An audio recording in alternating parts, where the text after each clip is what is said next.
Buenas noches. La verdad que hace muchísima ilusión contar con tanta participación de gente. Contar con todos vosotros, porque siempre es un apoyo y eso nos estimula a seguir haciendo cosas, al contar con la gente y ver que lo que hacemos, pues bueno, más o menos gusta, ¿no? Claro. Bueno, vosotros sabéis que presentamos un proyecto a la Diputación, de hecho ha salido recientemente en el periódico, que se han concedido una serie de subvenciones a diferentes organizaciones que hemos presentado esos proyectos. Se presentaron 67, seleccionaron 35 y nosotros, el nuestro, quedó en el lugar 25. O sea, quiere decir que gustó bastante. Detrás de pueblos muy grandes de nuestra provincia y delante de pueblos muy grandes de nuestra provincia. O sea que, bueno, algo hemos debido hacer bien. La actividad de hoy es, bueno, el proyecto en sí se llama Caminando por la Igualdad. Es un proyecto que está encaminado a fomentar el papel de la mujer en nuestra sociedad, en poner de relieve cómo la mujer ha ido progresando a lo largo de los siglos y bueno, y es lo que es hoy, gracias a Dios, ¿no? El proyecto se compone de varias partes. En la actuación de hoy, que es viviendo y leyendo a Inés Suárez, tiene dos partes. La primera parte, que es esta representación que se va a realizar hoy, y una segunda parte que consiste en la lectura del libro de Inés del alma mía de Isabel Allende. Algunas personas ya tienen conocimiento de ello y han pedido que se les faciliten los libros para leerlos. Una vez que se haya leído el libro, el día 18 de octubre haremos como un encuentro entre las personas que lo hayan leído para establecer una serie de... expresar nuestros criterios sobre esa lectura, ¿no? Y Marichu propondrá una serie de actividades. Entonces, voluntariamente, quien quiera hacer la lectura del libro, que nos lo diga, nosotros le facilitaremos el libro o bien en formato ebook o bien se lo facilitamos en texto, en el libro normal, y tendréis acceso y nos reuniremos todos el día 18 para hacer ese comentario. Aparte de la actuación que va a hacer Marichu, que versa sobre la vida de Inés Suárez, que fue una mujer que pasó desapercibida en la historia por el hecho de ser mujer, es muy conocida en Chile, pero en nuestro país nadie sabía de ella. Y resulta que es una mujer extremeña, que hizo mucho. En Chile se la aprecia y se la valora mucho. De hecho, hay calles, hay estaciones de metro, hay muchas cosas que hacen referencia a Inés Suárez. Y ella, junto con otros personajes que ya nos desvelarán, fundaron la ciudad de Santiago de Chile. O sea que imaginaros qué relevancia tiene. Una vez intercalando con la actuación de Marichu en el papel de Inés Suárez, ellos, Inés, Tere y Joaquín, hablarán sobre otras cuestiones. Tere en concreto es sobre el papel de la mujer en América en los siglos XVI y XVII, todas las mujeres que se fueron de aquí de España hacia otros mundos, como lo hemos estado llamando siempre, y Joaquín e Inés contarán algo de nuestra historia, que os va a quedar perplejo, porque hace referencia a la unión de un pueblo para conseguir un objetivo, que era, entre comillas, la independencia de Trujillo. Entonces, ellos nos lo contarán, y va a ser muy interesante. Os vais a quedar con la boca abierta, porque la historia es preciosa. Pues nada más, que disfrutéis de la noche. ¡Ale!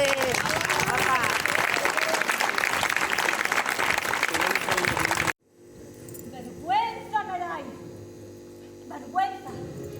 ¿Acaso hemos llegado hasta aquí recorriendo miles de leguas y nuestros hermanos han muerto en vano, solo para morir?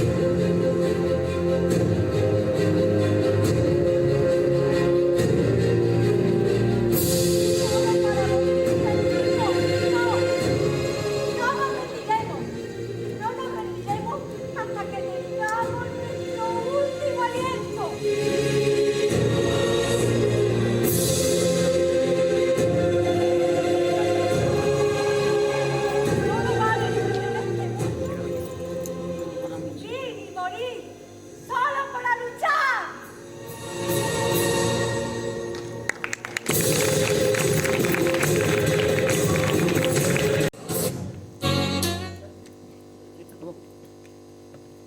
Inés Suárez, emigrante extremeña, que siguió a su marido cruzando el Atlántico.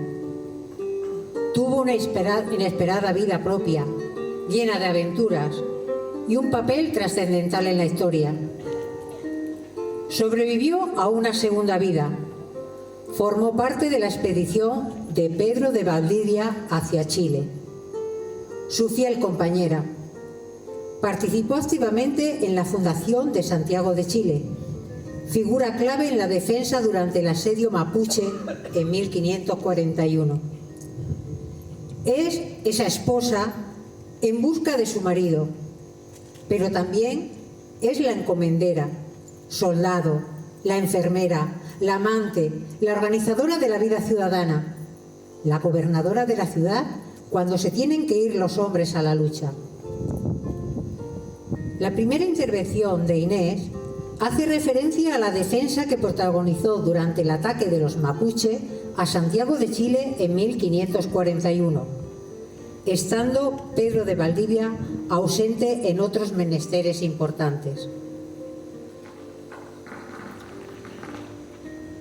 Las leyes por parte de la corona para incentivar el viaje femenino comenzaron en el año 1502, siendo reina de Castilla Isabel y Fernando rey consorte, con una cédula real que ofrecía pagarles el viaje completo a las familias de los conquistadores que estaban instalados en Cuba.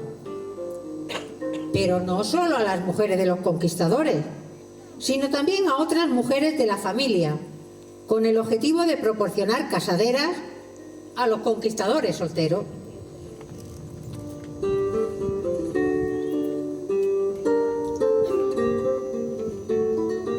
En la Real Provisión de 1500, la reina católica prohibía la esclavitud y consideraba a los indígenas súbditos de Castilla. La situación en América era compleja y la aplicación de estas leyes no siempre fue efectiva. En 1505, la reina en esos momentos era Juana I de Castilla, pero gobernaron en su nombre su esposo Felipe el Hermoso y Fernando su padre. La corona da orden a Nicolás de Obando, gobernador de la Española, de que todos los conquistadores que habiten la isla vuelvan a España a recoger a sus mujeres. La siguiente cédula real fue del año 1518, durante el reinado de Carlos V, y esta ley le toca directamente a nuestra Inés Suárez. En ella, la corona ordenaba a todos los hombres casados mandar traer a sus esposas a América. Restringieron enormemente las licencias de embarque para que los prohibidos, judíos conversos, extranjeros, etc., no pasaran al Nuevo Mundo. En el año 1530, el emperador Carlos V dictó unas ordenanzas que prohibían el viaje de castellanos casados hacia América, sin su mujer, y otras tantas leyes y capitulaciones que se forjaron en esta empresa. Durante todo el siglo XVI y primer tercio del XVII existió una constante migración femenina desde los diversos territorios de Castilla hacia las provincias castellanas en América. En el segundo viaje de Colón ya viajaron mujeres hacia esa nueva tierra.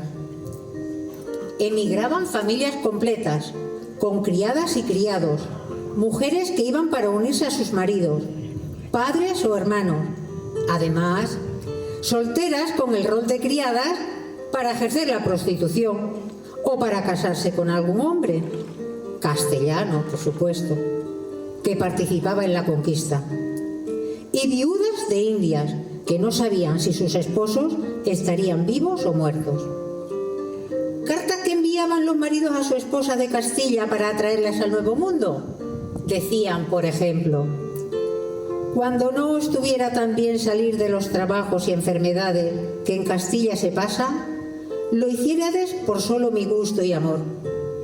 O: advertir, señora, que solo tenéis que comprar lo que fuera menester para vuestro vestido y matalotaje a la ligera, que acá hallaréis todo servicio de casa, cama y mesa hecho de nuevo, que empiezo desde ahora para cuando vos, enhorabuena, vengáis.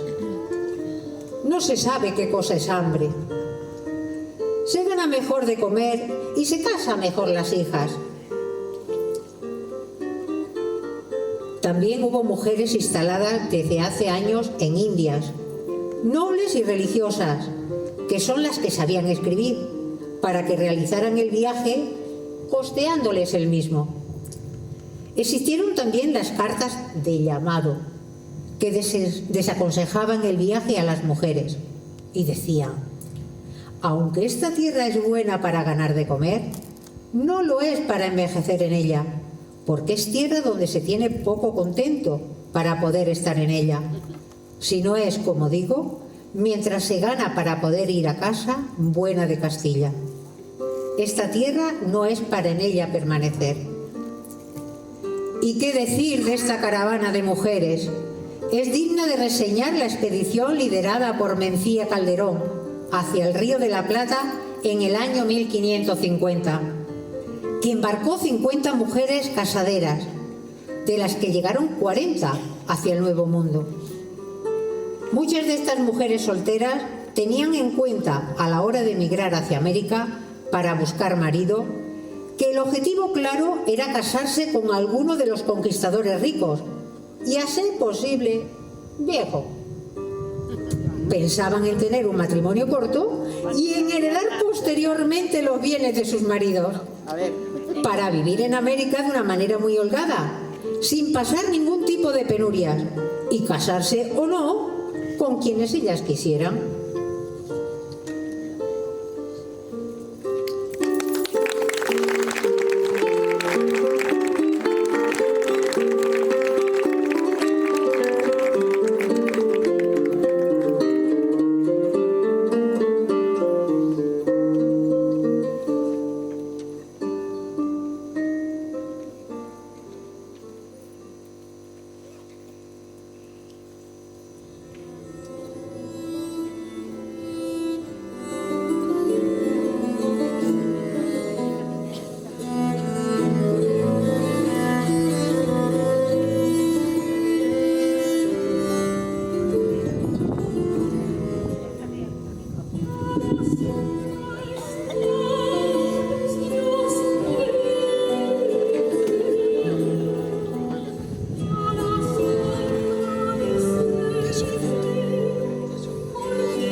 De Aldea del Pastor. Este relato bebe en las fuentes que un apasionado estudioso e investigador de la historia y costumbres de nuestro pueblo tuvo a bien cedernos para que de esta manera todos sepamos un poquito más de nuestros ancestros, de nuestra historia, de la historia de nuestro pueblo. Gracias, Diego Trinidad, mil gracias. Aldea del Pastor. Este era el nombre de nuestro pueblo antes de llamarse Santa Ana. Cualquier pueblo, también el nuestro, tiene su origen en la convivencia de hombres y mujeres que vivieron en tiempos remotos en un territorio determinado. Huellas de épocas pasadas nos hablan en la actualidad. Pasado y presente se funden de algún modo. Y aunque hayan pasado miles de años, donde ha vivido el hombre, siempre quedan vestigios de su paso, restos que nos cuentan una historia. El relato que os vamos a narrar Joaquín y yo nos habla de cómo los actos de unos vecinos que vivieron en el siglo XVII determinaron el destino de una pequeña aldea llamada Aldea del Pastor. Corría el año 1625 cuando suceden los hechos que aquí os vamos a relatar. Reinaba en España el rey Felipe IV, también llamado el Rey Planeta. Es importante contextualizar y tener una panorámica de este tiempo, que abarca parte del Siglo de Oro, llamado así porque hace referencia a un periodo de esplendor cultural y artístico en España. Felipe IV es visto como un gobernante con luces y sombras, reconocido por su profundo mecenazgo del arte y la cultura. Impulsó el Siglo de Oro apoyando a genios como Velázquez y Calderón de la Barca. España seguía siendo un gran imperio, con numerosos territorios a su cargo. Las provincias ultramar, los Países Bajos, Nápoles, Sicilia, Cerdeña, el Rosellón, Milán, Filipinas, Portugal y sus colonias, pero también es conocido por los problemas políticos, económicos y militares que marcaron su reinado y su extenso territorio.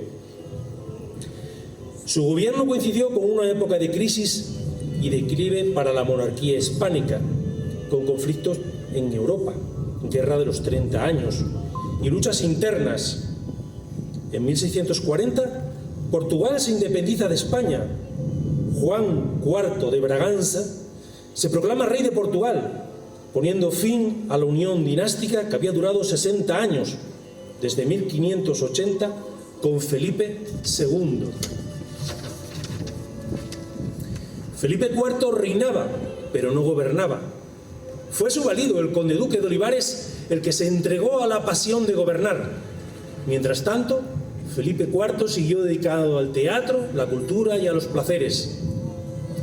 Tras la caída de Olivares en 1643, otros personajes como Luis Méndez de Haro y el duque de Medina de las Torres desempeñaron papeles importantes en la corte y gobierno, empleando estrategias menos agresivas y dando un enfoque más moderado y conciliador.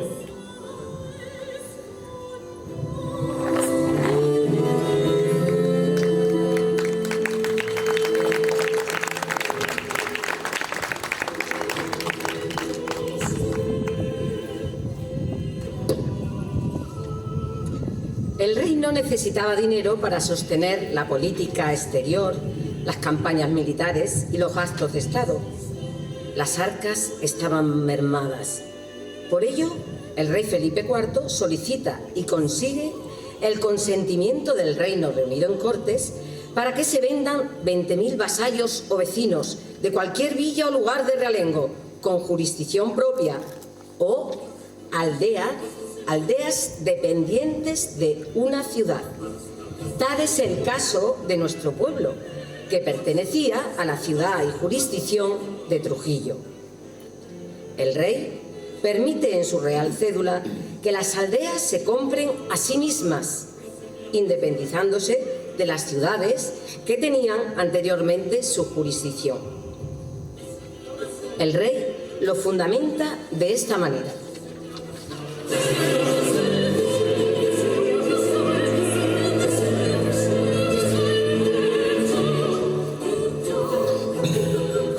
Se encuentra el patrimonio real gastado y consumido por los enormes gastos que hubo que hacer en tiempos de su padre y en el tiempo de los antecesores de éste, para la defensa de estos reinos y en los demás de sus estados, y para la defensa de la fe católica en todas partes, lo que consumió las rentas y frutos de cada año, sino que también fue previsto vender las rentas ordinarias y empeñar las extraordinarias.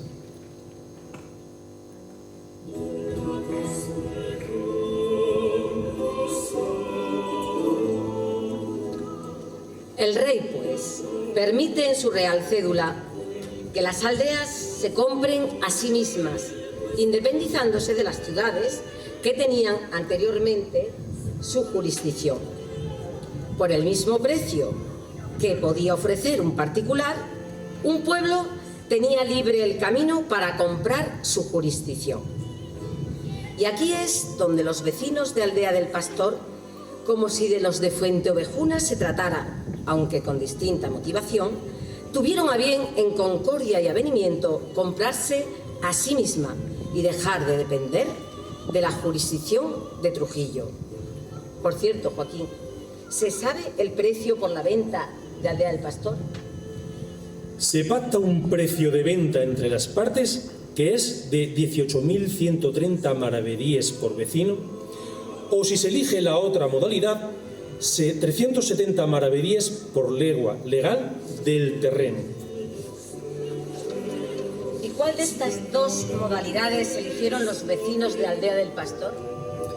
Tenía que ser aquella que más beneficiase a la hacienda real, quedando el precio establecido de la compra de Aldea del Pastor en 3.625 ducados, que equivalían a 1.359.375 maravedíes.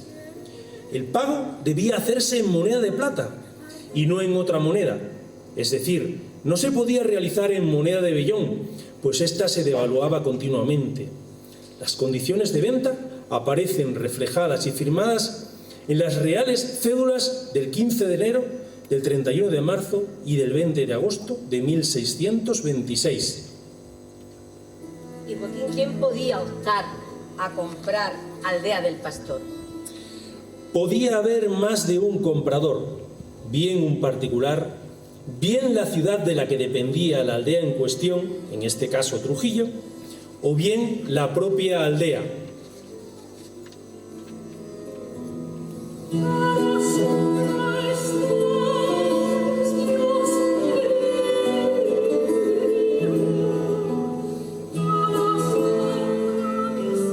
Así pues, reunidos en concejo, los vecinos acuerdan la compra de Aldea del Pastor.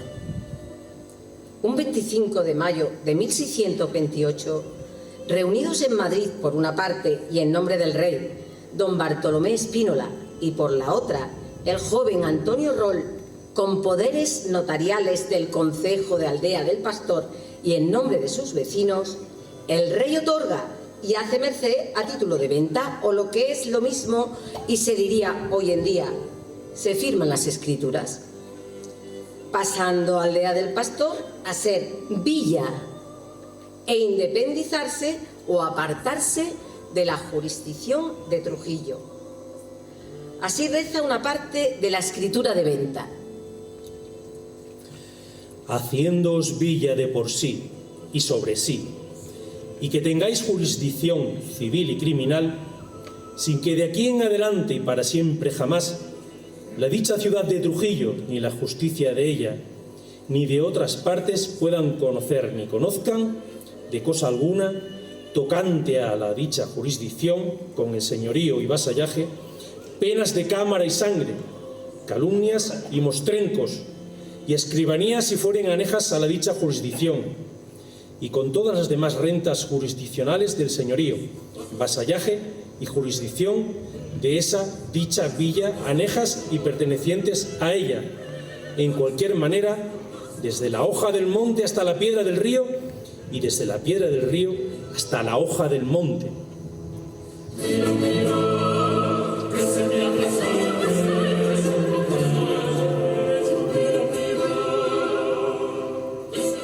Ya teníamos las escrituras firmadas, ya era nuestro el pueblo. Ahora era menester pagar lo pactado. En menos de un año, el pago a la Hacienda Real tendría que realizarse en 3 veces y en un tiempo límite. Antes del 25 de mayo de 1629, la deuda contraída por la compra del pueblo debía ser saldada. Nos imaginamos a nuestros antepasados tatarabuelos viviendo momentos de incertidumbre, pero al mismo tiempo orgullosos de habitar ahora una villa de realengo, con jurisdicción propia, jurisdicción civil y criminal, desde la hoja del monte hasta la piedra del río, y desde la piedra del río hasta la hoja del monte. Aldea del Pastor tenía ahora categoría de villa, con los privilegios, prerrogativas y demás condiciones otorgadas en la escritura por el rey Felipe IV. También podemos imaginar las dificultades y penalidades que el joven e inteligente Antonio Roll tuvo que padecer en sus viajes a Madrid para realizar los pagos de la compra de Aldea del Pastor. Al menos fueron 3 viajes, no exentos de peligro y eventualidades que pudieran surgir. Ya no solo las inclemencias del tiempo, los caminos pedregosos, dormir a la intemperie, lobos y alimañas salvajes. Llevaba en sus alforjas los dineros reunidos por los vecinos del pueblo con esfuerzo y sacrificio y que debía entregar sin excusa y sin dilación a la hacienda real. Pues eso era lo acordado, y por aquel entonces, acechando los caminos, no faltaban los bandidos que al abrigo de la oscuridad y de los bosques asaltaban a los caminantes.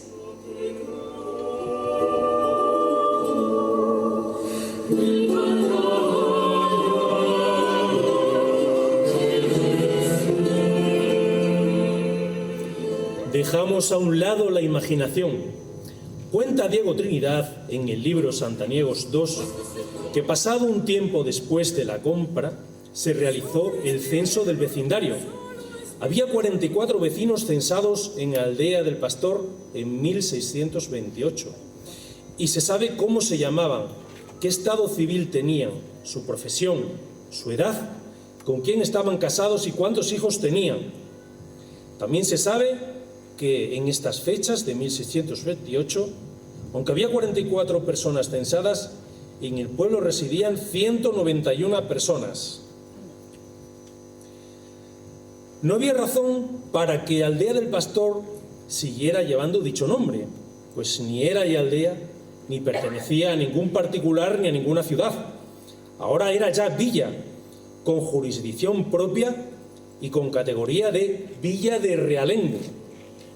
El cambio de nombre se solicita siendo ratificado por concesión real otorgada en 1640. Nuestra villa pasa a llamarse Santa Ana.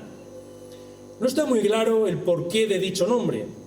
Podemos conjeturar que había una ermita dedicada a la Madre de la Virgen María, podemos pensar en la devoción de los vecinos por la santa, o sencillamente no tenía razón de ser llamada ya más Villa de Aldea del Pastor.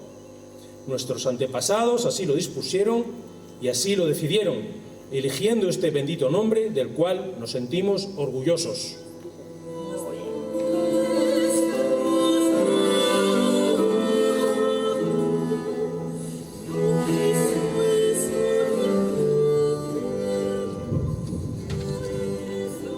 Lo primero que se veía llegando al pueblo por el camino de Salvatierra de Santiago era el rollo jurisdiccional de la recién estrenada Villa de Santa Ana.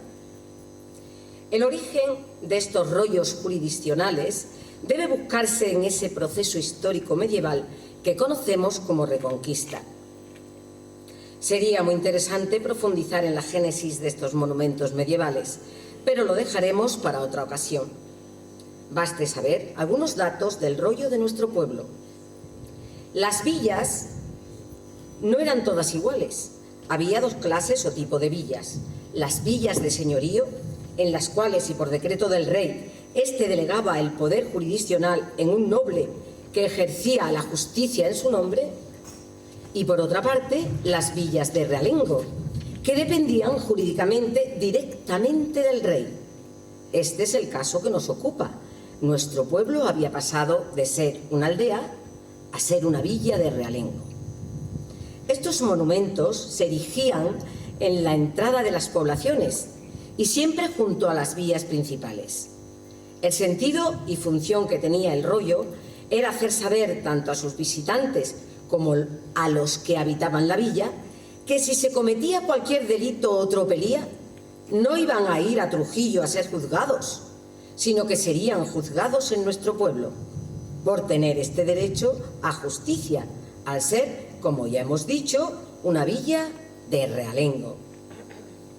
Normalmente se trataba de una columna o monolito más o menos ornamentada sobre una base de granito. La columna se remataba de muy distintas maneras.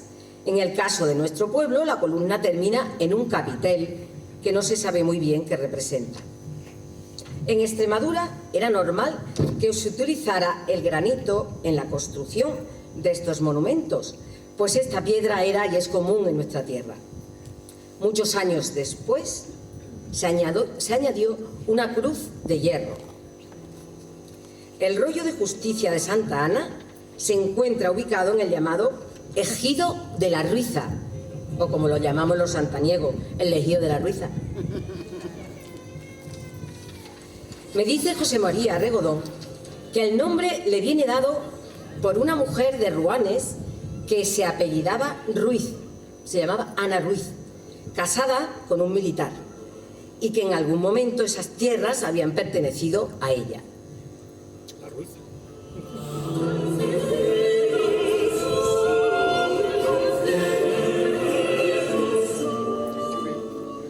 Y vamos acabando.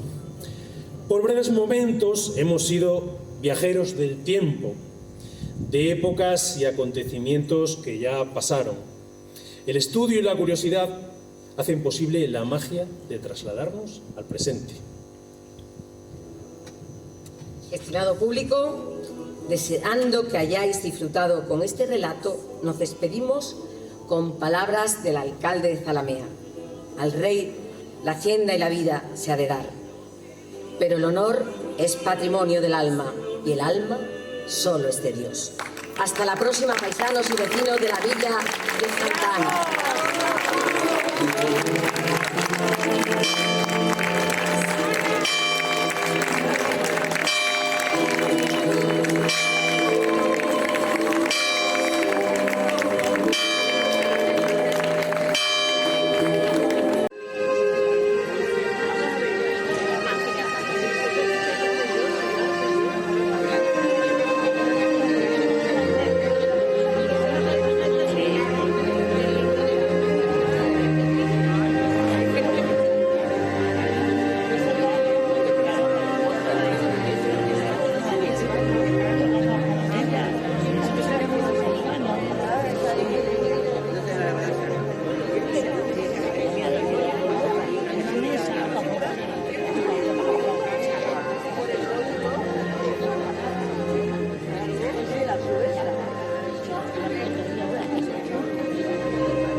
Soy.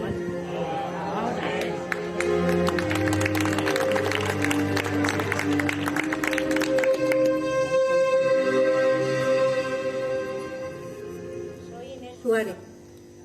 Nací en la ciudad de Plasencia en 1507, después del periodo de hambruna y pestilencia que asoló España a la muerte de Felipe el Hermoso, donde contribuí al sostén de mi familia, cosiendo y bordando. Libre me dio de la enfermedad que baja de Castilla y del hambre que sube de Andalucía. Libre me dio, decía la voz de mi madre.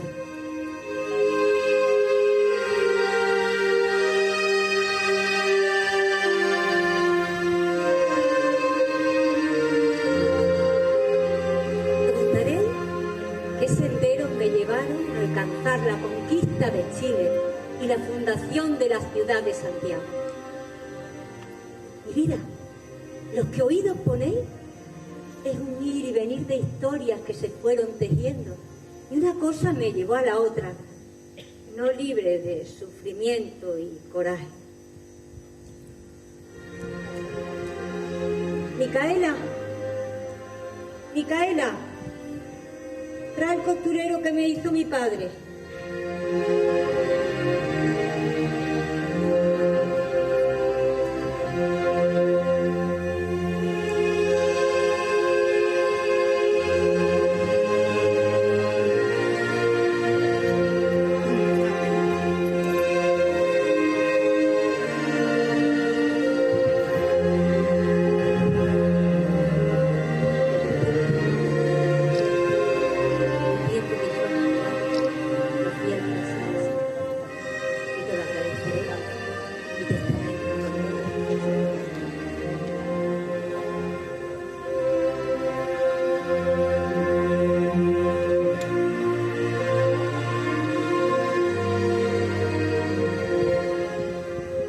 Quiero tanto, tanto a mi padre, que en algunas inquietas tardes me siento junto a él.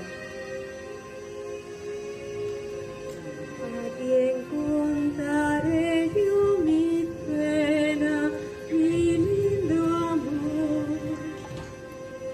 ¿A quién contaré yo mi pena, si a vos soy?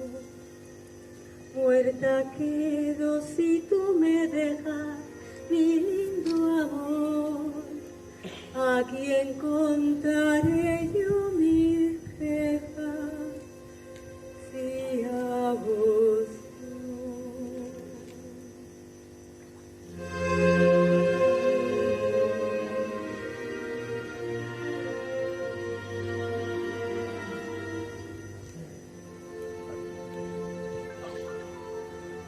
Mi primer esposo, Juan de Málaga, se marchó en busca del dorado, de aventuras y riquezas.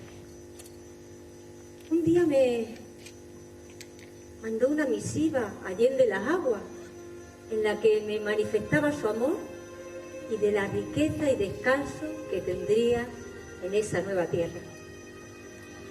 Y me envió una remesa de dinero para hacer los preparativos del viaje.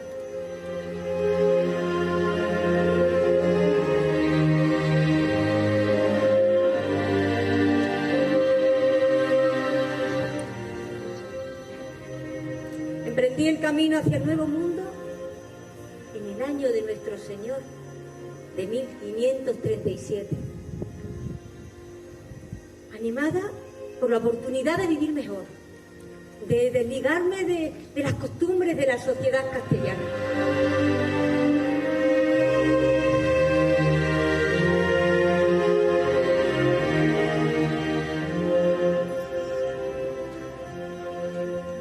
Acompañada de una viuda de India, yo también lo fui. Dos gitanas, Catalina y María, que condenadas a la cárcel tuvieron que enrolarse la expedición como lavanderas y posiblemente prostitutas. También iba un matrimonio, ella maestra, él militar, y dos frailes dominicos.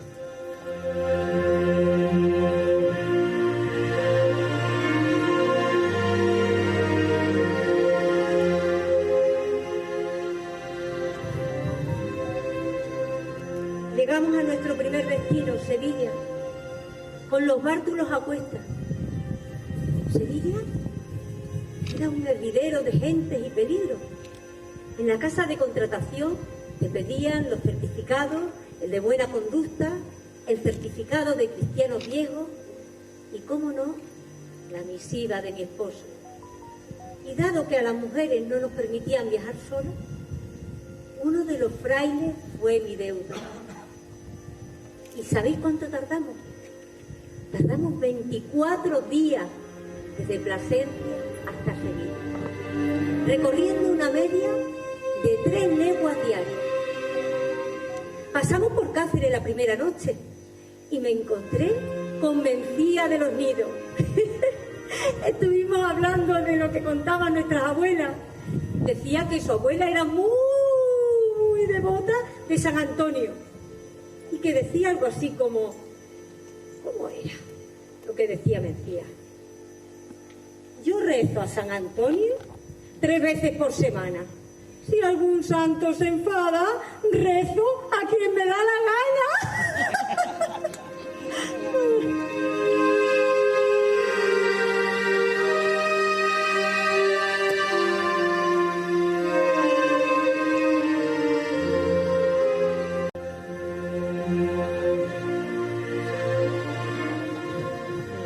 Zarpamos de Cádiz para Canarias, donde tuvimos que pertrechar provisiones de nuevo, sobre todo agua. En un mes llegamos a América, atravesando el Atlántico hasta la isla de la Dominica, del Caribe a Cartagena de India, de ahí a Panamá y atravesando hacia el Pacífico llegamos al puerto del Callao en Perú, siempre siguiendo alguna pista sobre mi esposo.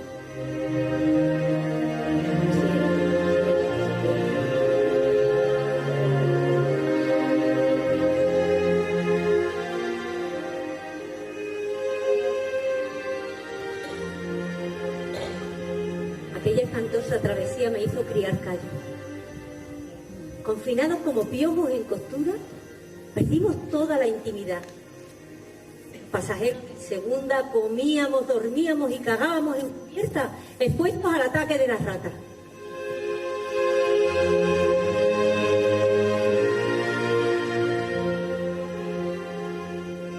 Marinero, soltad las brisas que se rompe la carlinga. ¡Ay, marinero! ¡Amarrad bien esa escota! Eso era el canto del gallo. O te levantabas o te pisaban los marineros con el trajín de cubierta.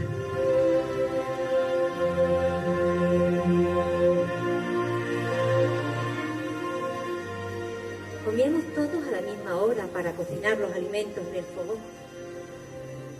Nos reunían al atardecer para los oficios religiosos. Curaba las heridas, cuidaba de los enfermos y cosía las redes y los calzones de los marineros para pasar los largos y tediosos días en el canal.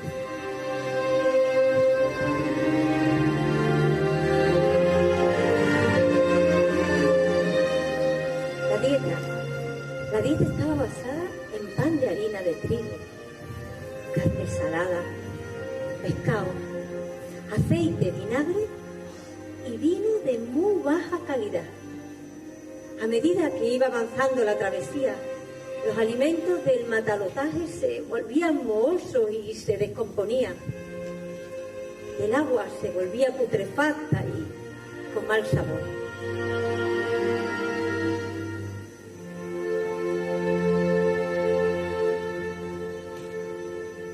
Y a todos estos inconvenientes se sumaron las tempestades, de una violencia aterradora. Y las violaciones a mujeres era el pan nuestro de cada día. Yo dormía con mi frailecillo al lado y con un puñal en la mano.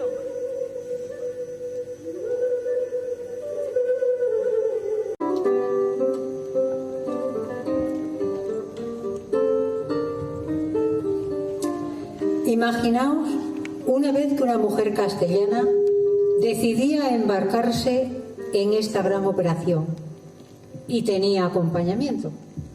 Lo primero que tenía que hacer era trasladarse a Sevilla, andando por esos caminos inseguros y dificultosos. Las más acaudaladas llevaban mulas. Una vez que conseguían llegar a Sevilla, estas mujeres tenían que sobrevivir en la ciudad con más habitantes del mundo occidental. De esos momentos, una ciudad caótica y llena de peligros. Tenían que conseguir un lugar para dormir, y la manera de alimentarse durante el tiempo previo a la salida del barco, que se podía prolongar hasta meses.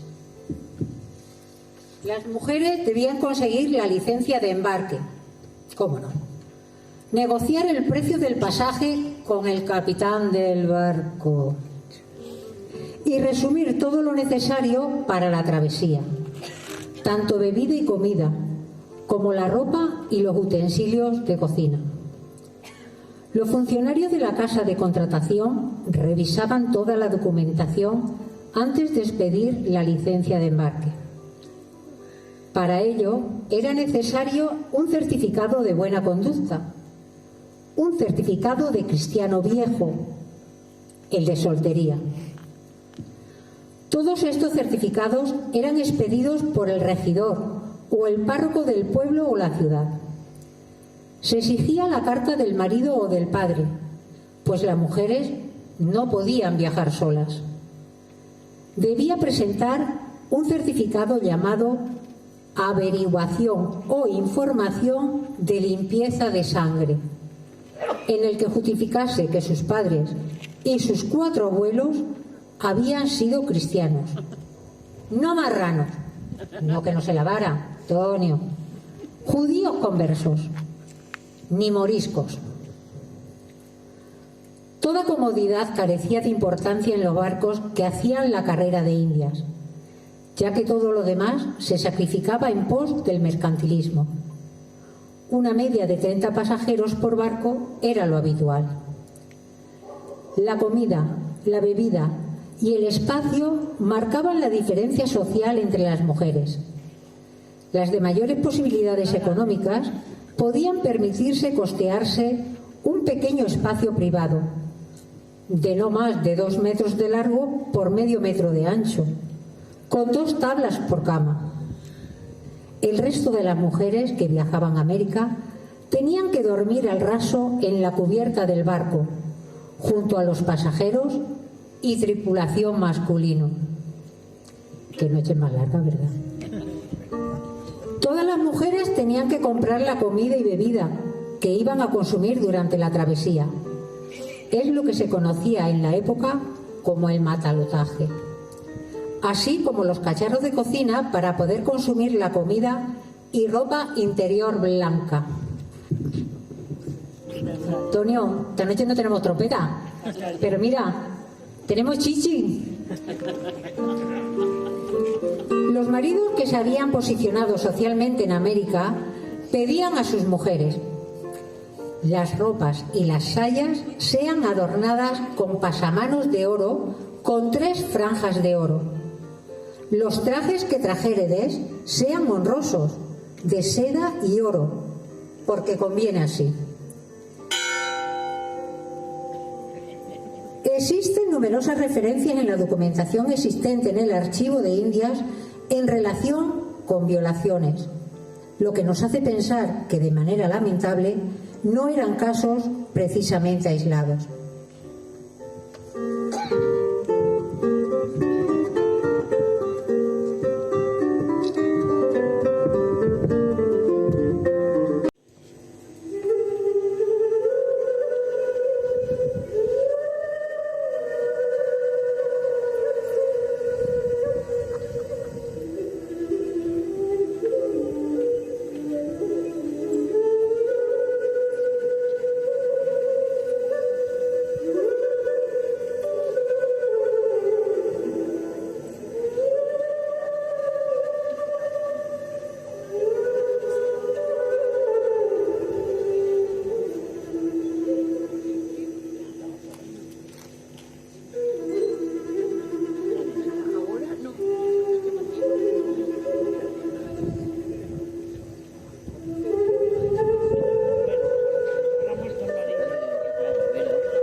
Si el amor que me tenéis, Dios mío, es como el que os tengo. Decidme, ¿en qué me detengo? ¿O vos, en qué os detenéis? Alma, ¿qué quieres de mí? Dios mío, no más que verte. ¿Y qué temes más de mí? Lo que más temo es perderte.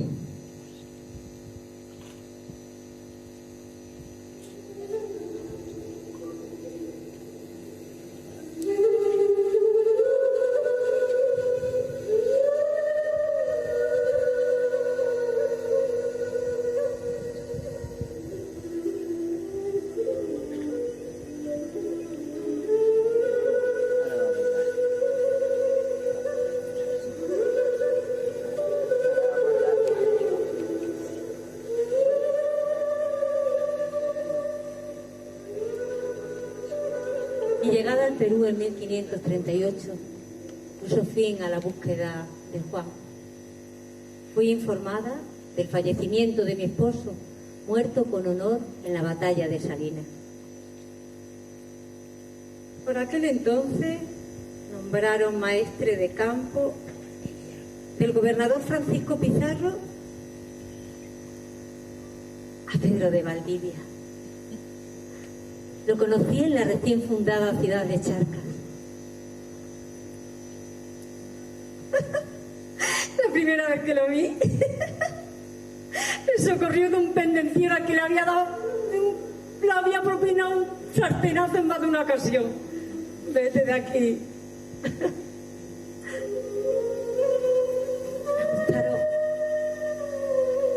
Me gustaron sus ojos azules como el cielo de la mi Extremadura. Se han contado las heroicas proezas que hizo don Pedro de Valdivia, que perdurarán a lo largo de todos los tiempos. Sin embargo,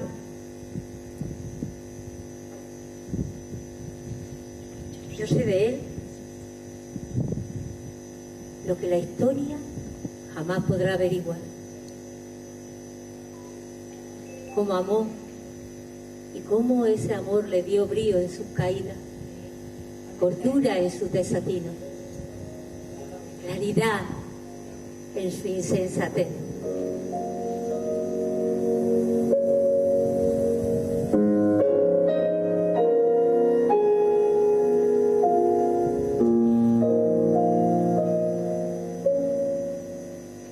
Yo estaba desnuda. Solo había conservado las sonoras alhajas cuyas precias me otorgan el aire vencedor que las esclavas moras tienen en días fastos. Estaba tendida y me dejaba amar a mi profunda pasión, que ascendía hasta él como hacia su candil, lenta, lenta como el mar.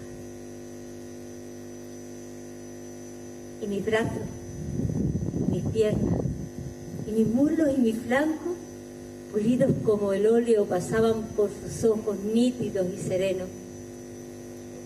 Y mi vientre y mi pecho, racimos de su viña.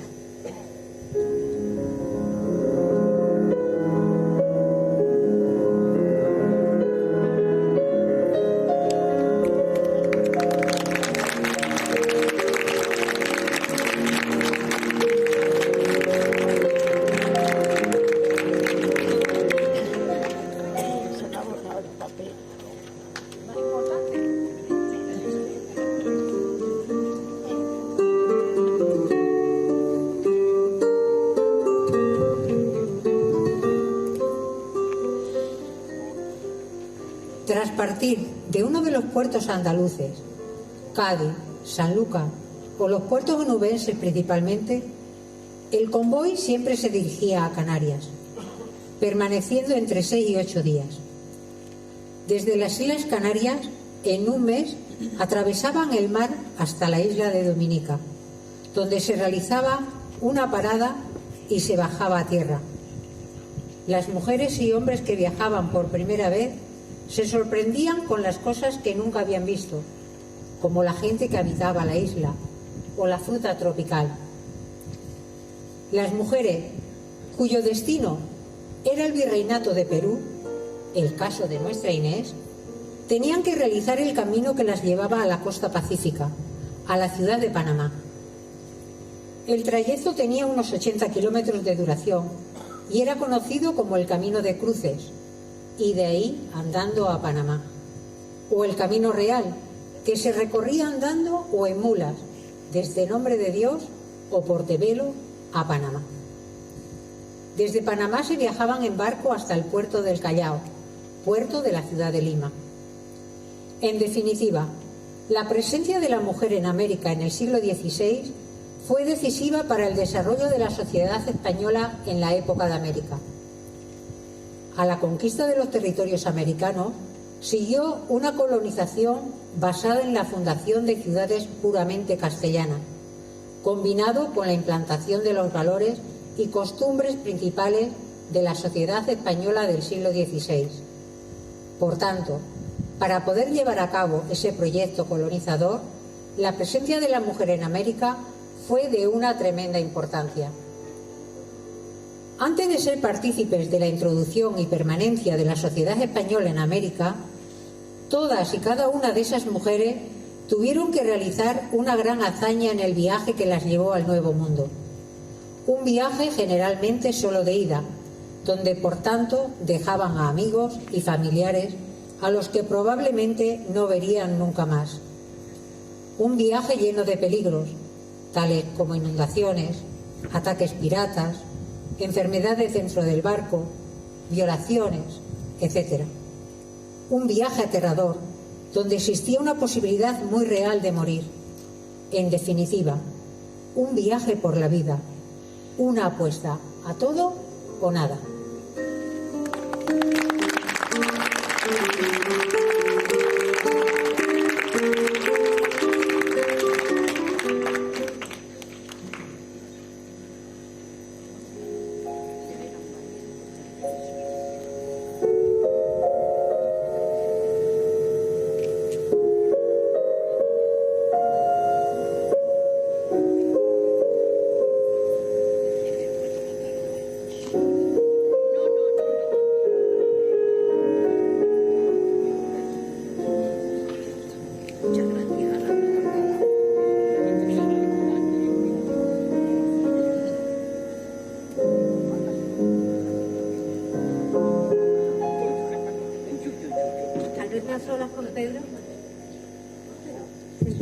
Las sienes, que me desbocaba.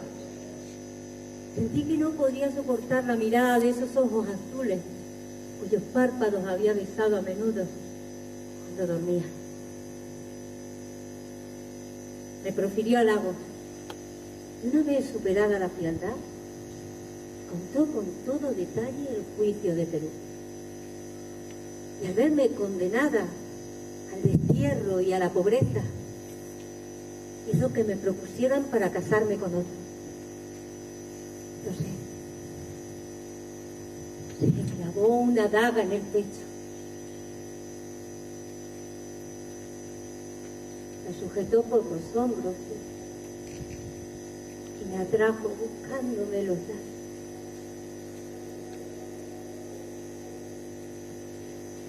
Sentí el calor de su aliento y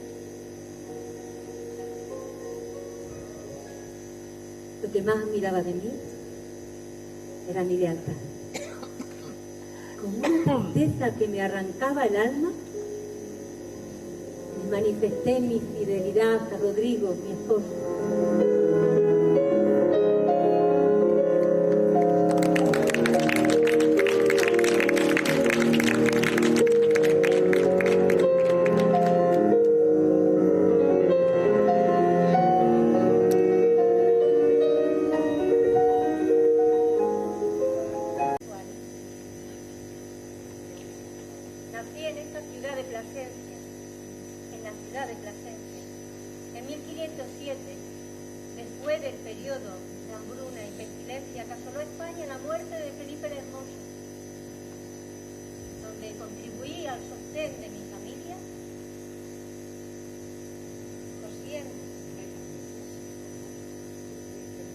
Jordán.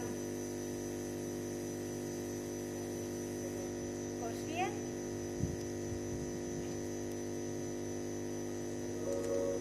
Y Jordán. Siendo. Y Jordán.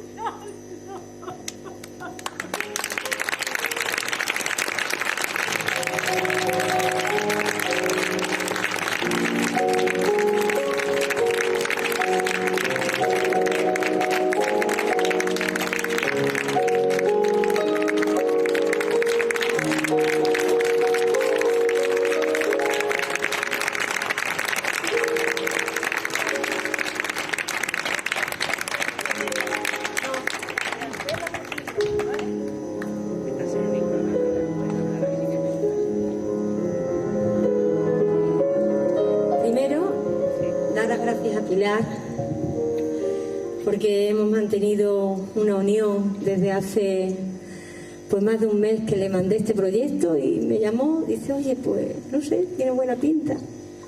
Y hemos estado todos los días planeando cosas, haciendo cosas nuevas, introduciendo cosas para que fuera grande este momento.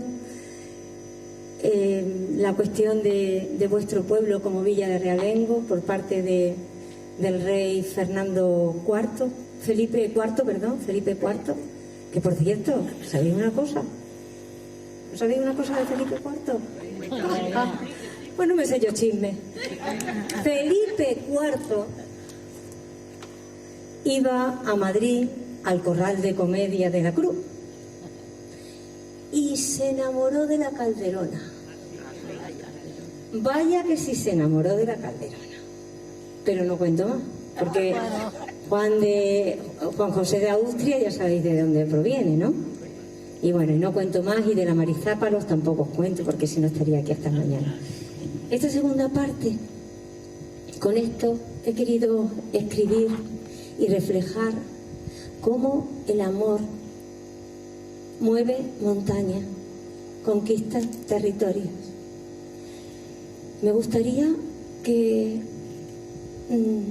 hacer alusión a la importancia que tuvo la participación de los Austrias en la ida hacia América y la expansión de América.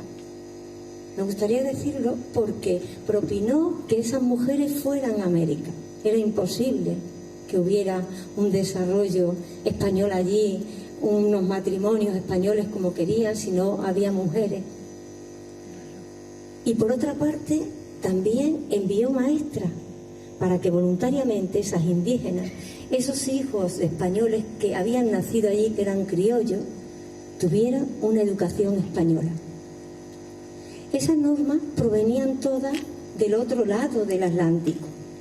¿Qué pasaba allí en América? Pues que había gente que abusaba mucho. Los pizarros, por ejemplo, eran gente muy potente y un poco bastante abusones, sí, sobre todo los hermanos. Francisco no tanto, pero los otros dos hermanos sí lo eran. Pero las normas estaban ahí. Y entonces resulta que Pedro de Valdivia, ella vino por la última carta que tuvo de su esposo, fue que se iba a luchar con Francisco de Pizarro. Almagro, que era el adelantado de Francisco de Pizarro, Buena Pieza, fueron a luchar en la batalla de Salinas que he estado explicando antes, ¿vale? Y en esta batalla de Salinas, pues allá que se va Juan de Málaga. Y la última carta que le envía para que venga ella, él dice, oye, lo de las cartas, ya habéis visto lo de las cartas, Teresa, ¿verdad? Qué interesante, ¿no? Cariño mío, cuánto te quiero, vente para acá, que me quitan la hacienda, Bueno, pues en la última carta que tuvo, ella sabía que tenía que ir desde la isla Dominica que llegaba hasta el Perú. Entonces tenía que atravesar todo eso que he estado comentando antes y que lo ha dicho también Teresa. Llegaba allí y al morir su esposo le dieron la encomienda, que era una pequeña encomienda, al lado de Pedro de Valdivia. de Castuera, ¿vale?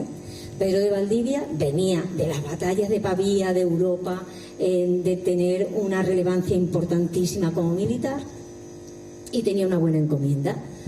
Y entonces, bueno, se conocieron y quiso Pedro de Valdivia hacer la expedición hacia Chile. Pero le dijo a Pizarro: Francisco, me llevo a Inés. Oh, que no te la puedes llevar, que no es tu mujer, que tu mujer es Gaete de Ortiz, que está en Zalamea de la Serena, que tiene mujer, que no te puedes llevar una mujer. Bueno, pues entonces apáñatela. Al día siguiente se levanta Francisco y dice: vale, va como criada tuya. Allá que se monta en esta empresa Inés como criada de él.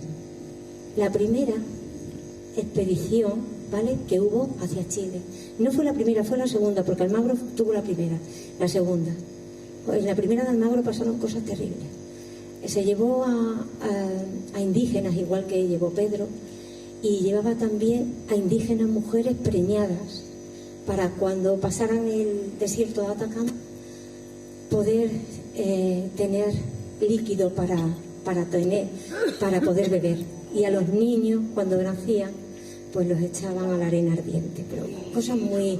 están en los archivos de India, ¿vale? Todo eso. Pero bueno, fue en la segunda expedición Pedro de Valdivia. ¿Os interesa esto o lo dejamos? Fue a la segunda expedición Pedro de Valdivia y allá que atraviesan el Atacama. Lovera, que es el cronista de Pedro de Valdivia, que siempre los cronistas escribían para los hombres, para las mujeres pocas veces, pero claro, aquello fue muy sonado, porque ¿cómo vivieron esos 1000 de anaconas, que eran indígenas, que portaban todo el material que llevaban, y esos 150 conquistadores que iban con Pedro de Valdivia? Pues vivieron, gracias a Inés. ¿Sabéis por qué? Porque era zahorí y descubrió el agua subterránea. Y ahí está en Chile, se llama la Guada de Doña Inés. Allí cuando vayáis a Atacama está la Guada de Doña Inés. Y otra aventura que el cronista Lovera quedó destacado fue la defensa que he intentado ya hacer al principio, que no se oía, la defensa de Santiago de Chile. Estaba ausente Pedro de Valdivia porque había ido a buscar puerto para poder contactar con España.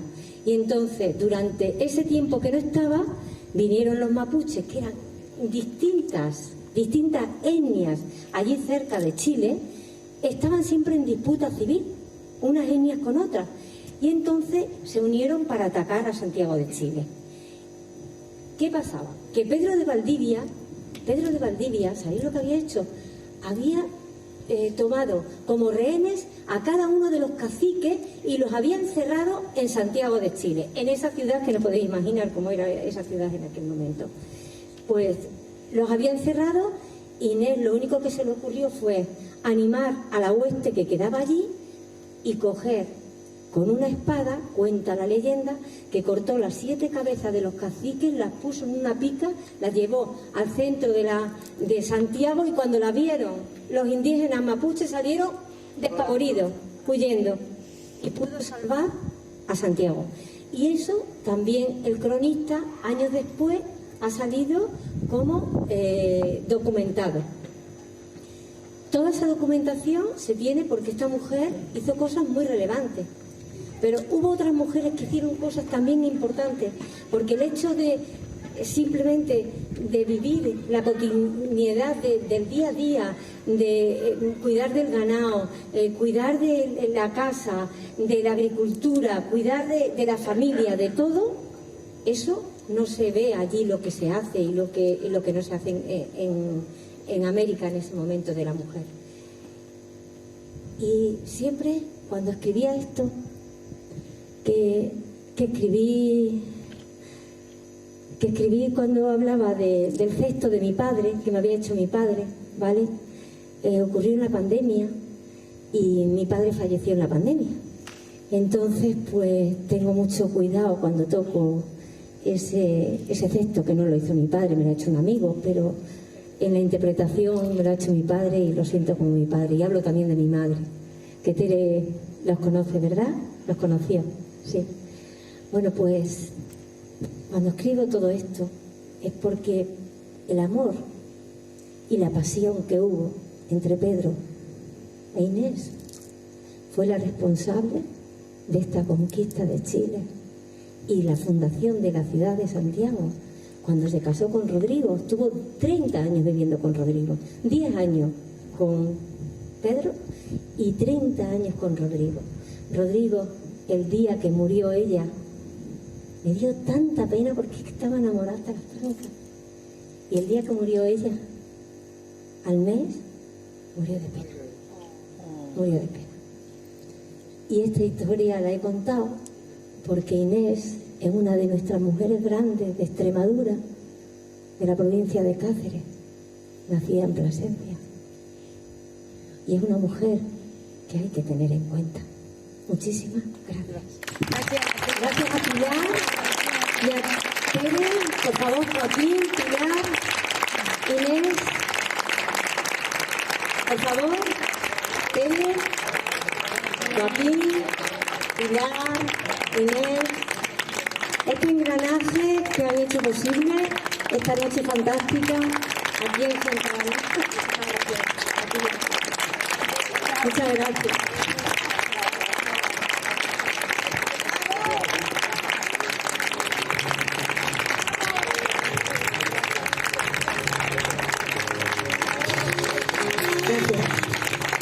Muchas gracias.